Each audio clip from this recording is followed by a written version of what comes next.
Hello दोस्तों। AI की दुनिया आखिर शुरू कहाँ से होती है? आज हम एआई को आसान भाषा में समझने की कोशिश करेंगे। इसके दो पार्ट रहेंगे। पार्ट वन में आज हम कवर करेंगे AI, machine learning, deep learning, generative AI, LLM models, prompt, context, rag और फाइनली वेक्टर डेटाबेस। ज्यादा समय ना लेते हुए हम आते हैं अपने पहली स्लाइड पे। आखिर एआई है क्या? सारी दुनिया एआई की बातें करती होती है। एआई मतलब आर्टिफिशियल इंटेलिजेंस। आप इसको एक ऐसे समझ सकते हैं कि एक स्मार्ट एम्प्लॉय जो कि आपकी कंपनी में है, जो सोच सकता है, काम सीख सकता है और खुद फैसले ले सकता है।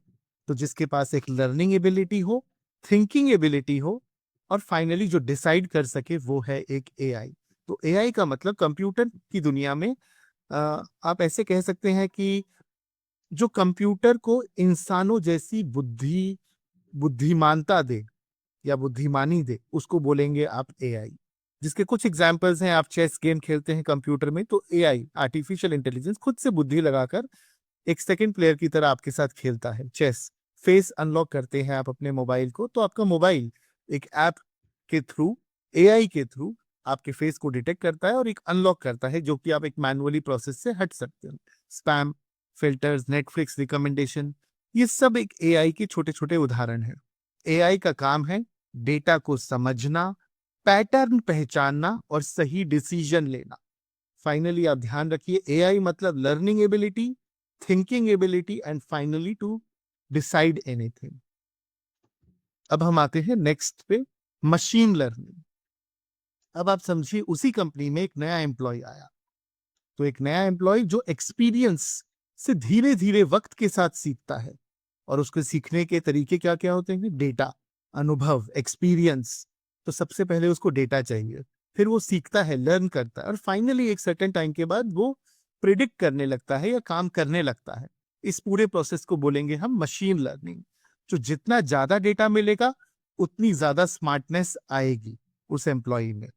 इनफैक्ट, तो इन शॉर्ट, मशीन लर्निंग, जितना ज्यादा डेटा मिलेगा उतना ज्यादा स्मार्ट बनेगा। इसका सिंपल एग्जांपल, आज से 5 साल पहले जब चैट जीपीटी या कोई भी एआई मॉडल्स नए नए आए थे, वो इतने स्मार्ट नहीं थे।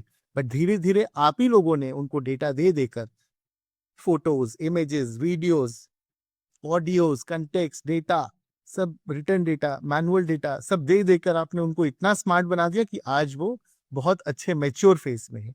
वक्त के साथ और इम्प्रूव होंगे, जितना डेटा मिलेगा उतनी लर्निंग एबिलिटी बढ़ेगी और उतना प्रिडिक्शन एनालिसिस और स्ट्रांग होगा। तो इस स्लाइड का या मशीन लर्निंग का की टेक अवे क्या है? मशीन लर्निंग का मतलब है कंप्यूटर को डेटा देकर उसे खुद सीखने देना। कंप्यूटर खुद सीखेगा। जिसका एक एग्जांपल आप देख सकते हैं नेटफ्लिक्स में या अमेजॉन प्राइम पे, जहां पे आपको रिकमेंडेशंस आते हैं। तो वो रिकमेंडेशन कैसे आते हैं? आप उनको डेटा देते हो। डेटा मतलब आपने जो पहले वीडियो देखा, आपके टेस्ट के अनुसार, आपको कौन से मूवी शोज हैं, बॉलीवुड, हॉलीवुड, क्या पसंद है, कितनी देर का क्या पसंद आता है, कौन सा जॉनरे का पसंद आता है, कौन से एक्टर का पसंद आता है, कौन से लैंग्वेज का पसंद आता है, थ्रिलर, रोमांटिक मूवीज, उन सब बेसिस पे आपको एक रिकमेंडेशन आता है। तो नेटफ्लिक्स का एल्गोरिथम मशीन लर्निंग का यूज कर कर पहले आपका डेटा कलेक्ट करता है, धीरे धीरे आपको समझने की कोशिश करता है और फाइनली आपको प्रिडिक्ट करके रिकमेंडेशंस देता है कि आपको नेक्स्ट ये मूवी देखनी चाहिए या ये वेब सीरीज देखनी चाहिए। ये एक मशीन लर्निंग है। अब हम आते हैं डीप लर्निंग पे। ये भी एक एआई का बहुत अच्छा कंसेप्ट है। इसको समझेंगे तो आपको और बेटर एआई आगे समझ में आएगा। डीप लर्निंग को आप ऐसे समझिए, मशीन लर्निंग का कोई बहुत जीनियस स्टूडेंट। मशीन लर्निंग की क्लास में 10 बच्चे हैं। 10 बच्चे ठीक ठाक है, लेकिन एक बच्चा बहुत ज्यादा जीनियस है। वो जीनियस बच्चा आपका डीप लर्निंग है। क्यों? क्योंकि उसके पास डेटा बहुत सारा है। उसने बहुत सारी किताबें पढ़ी है। जितना ज्यादा डेटा उतना ज्यादा स्ट्रांग। तो जब डेटा बहुत ज्यादा हो जाएगा, इनपुट डेटा, लेट से maths, English, physics, chemistry, biotechnology और भी हजारों सब्जेक्ट्स, उन सबको यूज करके वो एक डीप न्यूरल नेटवर्क बनाएगा और उस बेसिस पे आपको एक आउटपुट आउटपुट देगा। आपको डीप न्यूरल नेटवर्क, डीएनएन, समझने की जरूरत नहीं है। आप इसको बस एक ऐसा समझ सकते हैं, बहुत सारे लैंग्वेजेस का जब या बहुत सारे सब्जेक्ट्स का आपको ज्ञान हो जाए, आप उन सबको आपस में कनेक्ट करके डॉट करके एक स्टोरी बना सकते हैं। लेट से मुझे हिस्ट्री आती है, मैथ्स आती है, फिजिक्स आती है, इन सबको कंबाइन करके अगर मैं आपको एक आउटपुट देता हूँ जिसमें तीनों का फ्लेवर आपको मिले, वो एक परफेक्ट आउटपुट है जिसमें डीप लर्निंग का मैक्सिमम यूज किया गया है सारे सब्जेक्ट्स को कंसिडर करके। तो जितना ज्यादा डीप लर्निंग और जितना ज्यादा डेटा होगा स्ट्रॉन्ग, उतना परफेक्ट रिजल्ट आएगा। तो जैसे फेस रिकॉग्निशन, ये आपका डीप लर्निंग मैकेनिज्म पे ही काम करता है। Self driven cars, speech recognition, spam detection, medical diagnosis, X-ray reports को पढ़ना, ईसीजी रिपोर्ट्स को पढ़ना, ये सब एक डीप लर्निंग का प्रोसेस है जहां पे आप मल्टीपल सब्जेक्ट्स, मल्टीपल डेटा का यूज कर कर एक कॉम्प्लेक्स सिचुएशन को समझ अनसॉल्व करने की कोशिश करोगे, सॉल्व करने की कोशिश करोगे और फाइनली एक आउटपुट मिलेगा। तो एक सिंपल भाषा में अगर समझें तो बहुत एक्यूरेट और सही रिजल्ट पाने के लिए, कॉम्प्लेक्स प्रॉब्लम के लिए और हाई परफॉर्मेंस के लिए आप डीप लर्निंग का सहयोग लेंगे। इसमें आपको कुछ नहीं करना, ये एक एल्गोरिथम का एक टर्म है। जैसे हमने अभी मशीन लर्निंग पढ़ा, वैसे ही जैसे मैंने आपको बताया जीनियस स्टूडेंट जो डीप लर्निंग, अगर आप एक ह्यूमन ब्रेन को काम करता हुआ देखें तो ब्रेन बहुत सारी चीजें करता है, देखता भी है, सुनता भी है, समझता भी है और फाइनली फैसला लेता है। तो ये सारा मैकेनिज्म अगर जब एक साथ होगा, इन सबको न्यूरल नेटवर्क के साथ बांधा गया है। ये न्यूरल नेटवर्क एक बायोलॉजिकल टर्म है जो ह्यूमन ब्रेन से ही आई है और जिसको एल्गोरिथम और एआई की दुनिया में यूज किया गया है। तो डीप लर्निंग मशीन लर्निंग का सबसे पावरफुल लेवल है, आप ये समझ लीजिए। आप जितना ज्यादा सीखेंगे उतने ज्यादा स्मार्ट बनेंगे। उसी लॉजिक से डीप लर्निंग चलता है। अब हम आते हैं जनरेटिव एआई पे।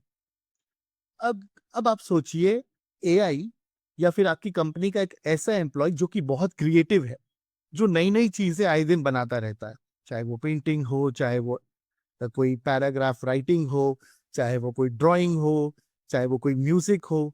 वो एक क्रिएटिव माइंडसेट है जहां पे वो चीजें बना रहा है। तो जेनरेटिव एआई मतलब जहां पे कुछ एआई के थ्रू कुछ जनरेट हो रहा हो। वो जनरेट क्या क्या हो सकता है? टेक्स्ट भी हो सकता, इमेजेस हो सकती हैं, वीडियोस हो सकते हैं, कोडिंग हो सकती है, म्यूजिक हो सकता है। जो भी एक नया कंटेंट बन रहा है उसको हम बोलेंगे जेनरेट होना एआई के थ्रू से। कुछ एग्जांपल्स हैं चैट जीपीटी, ओपन एआई का जो आप यूज करते हैं, गूगल का जेमिनाई, एंथ्रोपिक का क्लॉड, मिड जर्नी, डाले, रनवे, सुनो, ये सब एक एआई टूल्स हैं जो जेनरेटिव एआई यूज कर कर आपको एक रिजल्ट देते हैं। आप चैट जीपीटी के सहयोग से मल्टीपल मॉडल्स को यूज कर कर टेक्स्ट भी जनरेट करवा सकते हैं, इमेजेस भी, कोडिंग भी। जेमिनाई आपको आज की डेट में वीडियोस और म्यूजिक की भी एबिलिटी देता है। क्लॉड आपको और एडवांस लॉजिकल रीजनिंग और की कैपेबिलिटी और एपेटाइट देता है। मिड जर्नी, डाले, रनवे, सुनो एक इंडियन प्लेटफॉर्म है जो आपको एआई के थ्रू म्यूजिक जनरेट करने की कैपेबिलिटी देगा। तो आप सोचो और एआई बनाएगा। तो आपको करना क्या है? इमेजिन करना है, एआई को समझाना है और एआई आपके लिए सब जनरेट कर देगा।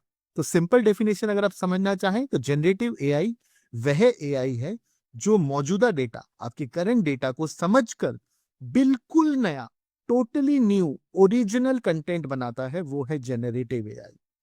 अब ये करता कैसे है? इसके पास बहुत सारा डेटा ऑलरेडी है, सारा खेल ही डेटा का है। एआई कुछ भी नहीं है अगर उसके पास डेटा नहीं हो। एआई के पास खुद का कोई दिमाग नहीं है। एआई सिर्फ डेटा से पैटर्न बनाता है, प्रेडिक्शन करता है और आपको एक यूनिक डेटा जनरेट करके देता है। तो जनरेटिव एआई आपकी कल्पना को एक रियल दुनिया में बदल सकता है। नेक्स्ट आते हैं हम एलएलएम पे, लार्ज लैंग्वेज मॉडल। तो अब आप समझिए आपके ऑफिस का एक एम्प्लॉय जो कि लैंग्वेज एक्सपर्ट है, आप उससे जो सवाल पूछो वो आपको जवाब दे देगा। वो खुद काम नहीं करेगा लेकिन काम करवाएगा। वो है लार्ज लैंग्वेज मॉडल, एलएलएम। तो लैंग्वेज को अंडरस्टैंड करता है, वो क्वेश्चन को आंसर देता है, टेक्स्ट जनरेट करता है, समराइज करता है आपके लिए, ट्रांसलेट करता है, एक्सप्लेन करता है, आइडियाज, कंटेंट, कोड कुछ भी लिख सकता है वो आपके लिए। तो एक मॉडल है वो। तो मॉडल का डेटा कहाँ से है?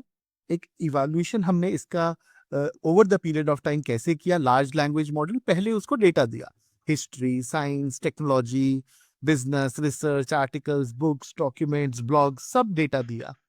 Over the period of time उसने रूल बेसिस पे मशीन लर्निंग का यूज करके, डीप लर्निंग का न्यूरल नेटवर्क को यूज करके एलएलएम मॉडल बनाया, जिससे ह्यूज डेटा एडवांस लर्निंग में यूज हो सकेगा।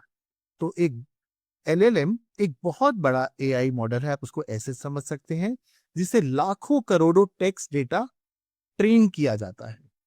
तो एलएलएम एक इंस्टीट्यूट है जहां पे डेटा देकर उसको ट्रेन किया जाता है, ताकि वक्त आने पर वो डेटा को यूज कर कर, भाषा को समझकर, न्यूरल नेटवर्क का यूज कर कर आपको रियल टाइम पे रिजल्ट दे। तो कुछ examples again, chat GPT, Gemini, Claude, Meta का लामा, ये सब एलएलएम मॉडल्स हैं जो एलएलएम मॉडल्स को यूज करके आपको जेनरेटिव एआई एक रिजल्ट देते हैं। तो एलएलएम एक लाइब्रेरी की तरह है जिसमें बहुत सारा ज्ञान जमा है। आप पूछो, ये ढूंढ कर आपको जवाब दे देगा। ये खुद से या कहीं और जाकर काम नहीं करता। ज्ञान बहुत है, लेकिन एक्शन सिर्फ आपको लेना है कि कौन सा मॉडल कब यूज करना है, या आपको डिसाइड करना है। अब आते हैं हम प्रॉम्प्ट पे। ये आपने बहुत सुना होगा कि प्रॉम्प्ट दीजिए, अच्छा प्रॉम्प्ट दे दिए। तो प्रॉम्प्ट क्या है? प्रॉम्प्ट सिंपल एक इंस्ट्रक्शन है या एक कमांड है जो आप एआई को देते हैं, एआई उसे समझता है और आपको एक सही जवाब देता है। तो प्रॉम्प्ट आप ऐसे समझिए, आप अपने एक एम्प्लॉय को कंपनी में कुछ इंस्ट्रक्शंस दे रहे हैं कि भाई आपको ये काम करना है, तो वो प्रॉम्प्ट है। जो आपने उसको कमांड दिया वो एक प्रॉम्प्ट है। उसने उस प्रॉम्प्ट को समझा और आपको रिजल्ट दिया, चाहे वो कैसे भी करवाए वो उसका प्रॉब्लम, लेकिन ये प्रॉम्प्ट देना मतलब आपने उसको इंस्ट्रक्शन दिया, कमांड दिया। तो जैसे आप चैट जीपीटी को बोलेंगे मैं एक यूट्यूब वीडियो बना रहा हूँ, मुझे उसके लिए एक अच्छा सा टाइटल और डिस्क्रिप्शन दीजिए, तो आपने ये प्रॉम्प्ट दिया, ये जो भाषा का इस्तेमाल करके आपने उसको लैंग्वेज के थ्रू मशीन को बताया कि आपको क्या चाहिए, वो है प्रॉम्प्ट। इस आर्टिकल को समराइज करो मेरे लिए, ये पीडीएफ अटैच है, ये एक प्रॉम्प्ट है। Explain quantum computing in simple languages to me, ये एक प्रॉम्प्ट है। तो एग्जांपल्स आप देखेंगे, स्टडी के रूप में अगर मैं एक आपको एग्जांपल दूं, फोटोसिंथेसिस को आसान भाषा में समझाओ, यूट्यूब का हमने अब एग्जांपल डिस्कस किया, मेरे छोटे से बिजनेस के लिए डिजिटल मार्केटिंग प्लान बनाओ, ये सब प्रॉम्प्ट हैं। ये लैंग्वेज जो है पाइथन में फैक्टोरियल प्रोग्राम लिखकर मुझे समझाओ, ये एक कोडिंग प्रॉम्प्ट है, डेली लाइफ का प्रॉम्प्ट है। तो याद रखिए, प्रॉम्प्ट है आपकी पावर, एआई है आपका असिस्टेंट, सुपर असिस्टेंट। तो जितना आप क्लियर इंस्ट्रक्शन देंगे, जितना अच्छे से कंटेक्स्ट देंगे, जितने अच्छे से फॉर्मेट में उसको समझाएंगे, एग्जाम्पल देंगे, उतना अच्छा आपको रिजल्ट मिलेगा। उस बेसिस पे वो बेस्ट एलएलएम को चूज कर न्यूरल नेटवर्क और डीप लर्निंग की सहायता से आपको बेस्ट रिजल्ट देगा। तो जितना अच्छा प्रॉम्प्ट उतना अच्छा रिजल्ट। अब हम आते हैं कंटेक्स्ट पे।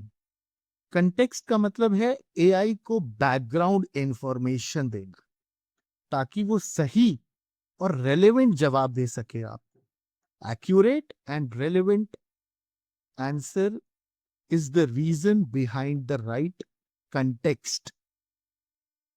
तो जितना आप सही और एक्यूरेट जवाब के लिए उसको बैकग्राउंड देंगे, एआई उतना ही अच्छा आपको बेहतर डिसीजन मेकिंग में हेल्प करेगा और रिजल्ट देगा। तो जैसे अगर आप एआई को पूछें मेरा ये प्रोजेक्ट कब खत्म होगा, अब ये एक रैंडम सवाल है, आपने उसको कोई कंटेक्स्ट नहीं दिया, वो आपको कुछ भी जवाब दे सकता है, ये प्रोजेक्ट आज खत्म होगा, कल खत्म होगा, 4 साल बाद खत्म होगा। लेकिन अगर आप उसको डिटेल्स देंगे, मेरा ये प्रोजेक्ट है, लेट से कोटेक्स, ये इस तारीख को स्टार्ट हुआ, इस तारीख को एंड हो रहा है, करेंट फेस इस प्रोजेक्ट का ये है, करेंटली इसमें ये रिस्क है। अगर अब आप इससे कंटेक्स्ट देकर, बैकग्राउंड देकर जवाब मांगेंगे, अब आपको एक बेहतर बेहतर और एक्यूरेट जवाब मिलेगा, जो कि बहुत हद तक सही होगा। तो कंटेक्स्ट नहीं दिया तो सवाल अधूरा है। जैसे मुझे बेस्ट लैपटॉप चूज करना है, लेकिन मैं उसको बताऊंगा जब कंटेक्स्ट दूंगा कि भाई मुझे काम के लिए, ऑफिस के काम के लिए, कोडिंग के लिए, गेमिंग के लिए लैपटॉप चाहिए, तो वो मुझे बेटर रिजल्ट देगा। जितना बैकग्राउंड देंगे उतना अच्छा रिजल्ट, तो जितना बेहतर कंटेक्स्ट देंगे उतना बेहतर रिजल्ट मिलेगा। Context is the key that really unlocks the power of AI. तो गोल्डन रूल अगर आप याद रखेंगे, एआई को वही दीजिए जो एक स्मार्ट इंसान को बताते हैं, ताकि वो आपकी पूरी सिचुएशन को समझे और आपको सही से मदद कर कर एक सही रिजल्ट दे। ये थोड़ा सा टेक्निकल टर्म है रैग, जिसको हम बोलते हैं, कुछ लोग आरएजी बोलते हैं, जिसका मतलब है रिट्रीवल ऑगमेंटेड जनरेशन। रिट्रीवल मतलब किसी चीज को एक्सट्रैक्ट करना, रिट्रीव करना, ऑगमेंटेड मतलब बढ़ा चढ़ाकर, और जनरेशन मतलब जनरेट करना। तो एआई पहली जानकारी खोजता है जनरली, फिर आपको जवाब देता है। लेकिन वो खोजता कहाँ पे है? जो सोर्स उसके पास इंटरनेट पे मौजूद है। एआई मॉडल्स को जो डेटा दिया गया है, चाहे वो गूगल के थ्रू हो, ओपन एआई के थ्रू, चैट जीपीटी को हो, या कुछ भी हो। लेकिन अगर आप उसको एक स्पेसिफिक डॉक्यूमेंट अटैच करेंगे, तो उसका दायरा उस डॉक्यूमेंट में लिमिटेड हो जाता है। वो उस पीडीएफ या उस वर्ड डॉक्यूमेंट से ही आपको ढूंढ कर आप जवाब देगा। तो वो है रैग। तो आप सवाल करेंगे, करेंट रिस्क मेरे प्रोजेक्ट का क्या है? आपने उसको डॉक्यूमेंट अटैच किया, वो एलएलएम की मदद से आपको सही आंसर देगा, लेकिन वो पूरी दुनिया को एक्सप्लोर नहीं करेगा। वो सिर्फ आपको उस डॉक्यूमेंट से लिमिटेड इंफॉर्मेशन देगा, जिससे आपका रिजल्ट और एक्यूरेट आएगा। तो एंटरप्राइज नॉलेज सर्च एक तरह से, अगर आप एक किसी कंपनी में काम करते हैं, तो उस कंपनी का सारा डेटा आपने एक प्लेट से एक रिपोजिटरी में डाल दिया, और वो आपको कंपनी की पॉलिसीज पढ़कर, कंपनी के बेसिस पे, उस जिस कंपनी में आप काम करते हैं उसी के समझकर आपको बेस्ट डिसीजन देगा। वो जेनरिक डिसीजन नहीं देगा इंटरनेट से ढूंढकर। वो आपको एक उस कॉरपोरेट या उस एंटरप्राइज का बेस्ट एनालिसिस करके, रिसर्च करके उन डॉक्यूमेंट्स का ही जवाब देगा, जो कि उन्हीं में लिमिटेड होगा। अगर आपके उन डॉक्यूमेंट्स में आपके सवाल का जवाब नहीं है, तो वो आपको मना कर देगा, लेकिन वो इंटरनेट को नहीं खोजेगा। तो enterprise knowledge search, customer support generally ये सब यूज करता है, रिसर्च एंड लर्निंग में यूज होता है, प्राइवेट डेटा, क्यू&ए, रिपोर्ट्स एनालिसिस। तो रैग के सही फायदे क्या हैं? ये एक आपको बहुत जेन्युइन और एक्यूरेट आंसर देता है, क्योंकि आपकी बाउंड्रीज लिमिटेड है। डॉक्यूमेंटेशन आपने वाइड स्प्रेड नहीं किया कि पूरे कॉस्मोस को एक्सप्लोर करो और पूरे इंटरनेट से ढूंढ कर लेकर आओ। आपने एक दायरा उसके लिए सेट कर दिया, जिसकी वजह से हेलुसिनेशन बहुत कम होगा, आपको रिजल्ट एक्यूरेसी बहुत बेहतर मिलेगी, लेटेस्ट और प्राइवेट, और you can see more accurate information मिलेगी limited to your company. Compliance and security का बेहतर ध्यान रखा जाएगा। बिजनेस डॉक्यूमेंट्स के साथ ही जनरली यूज किया जाता है। जैसे आप उसको इंडिया का आईपीसी सारा सेक्शन दे दीजिए एक रिपोजिटरी में, और बोलिए कि अब इस पर्टिकुलर क्राइम के लिए क्या सजा होनी चाहिए, तो वो आपको ऑटोमेटिकली उसी पोर्टफोलियो से पूरा ढूंढ कर, एक्सट्रैक्ट कर कर आपको इंफॉर्मेशन देगा। तो विदाउट अगर रैग चलेंगे, तो एआई आपको जेनरिक डेटा देगा, लेकिन विद रैग आपको एलएलएम और रिट्रीवल यूज करके आपको वो लेटेस्ट और आपके अनुसार प्राइवेट डेटा देगा, पब्लिक डेटा नहीं देगा। हेलुसिनेशन और के चांसेस बहुत कम होंगे, जिसके हिसाब से एक्यूरेसी बढ़ेगी। तो रैग का मतलब सही जानकारी को खोजो, सही जगह खोजो, उसको समझो और सही जवाब को पाओ। अब हम आते हैं लास्ट अपने टॉपिक पे आज पार्ट 1 के, जिसका है वेक्टर डेटाबेस। ये नाम से ही आप समझ सकते हैं, डेटाबेस मतलब जो एक वाइड स्प्रेड डेटाबेस होता है जिसमें कुछ भी हो सकता है। लेकिन वेक्टर डेटाबेस मतलब नॉर्मल लाइब्रेरी जैसे सब काम करती है, सब कुछ रैंडमली ढूंढती है। आप इसको ऐसे समझिए कि अगर आप एक कीवर्ड सर्च कर रहे हैं कार, तो कार भी हो सकता है, बाइक भी हो सकता है, बस भी हो सकता है, ट्रक्स भी, लेकिन वो सिर्फ आपको कार ही ढूंढ कर ला कर देता है, क्योंकि इसकी लाइब्रेरी ये एक जेनेरिक लाइब्रेरी है, नॉर्मल लाइब्रेरी है।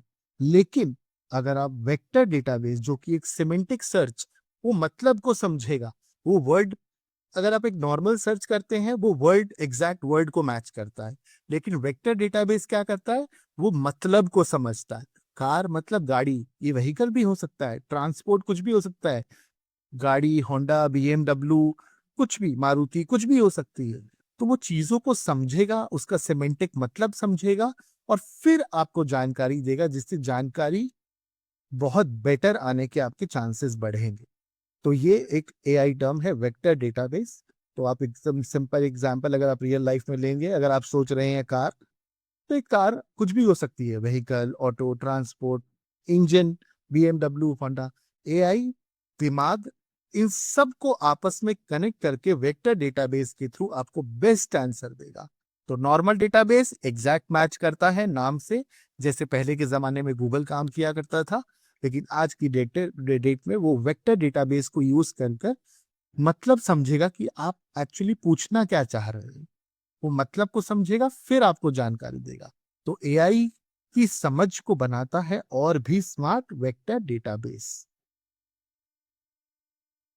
तो दोस्तों, आज हमने पार्ट 1 कवर किया। अगले पार्ट में आपसे जरूर मुलाकात फिर से होगी। अभी तो ये यात्रा एआई की आपकी शुरू हुई है। अगले पार्ट में क्या होगा, मैं आपको थोड़ा सा ग्लिम्स दे देता हूँ। अगले पार्ट में, जो कि एक लास्ट पार्ट होगा, जिसमें मैं आपको AI agent, agentic AI, multi agent system, copilot, autopilot, AI workflows, MCP और एआई मॉडल और एप्लीकेशंस के बारे में समझाऊंगा। बहुत बहुत शुक्रिया।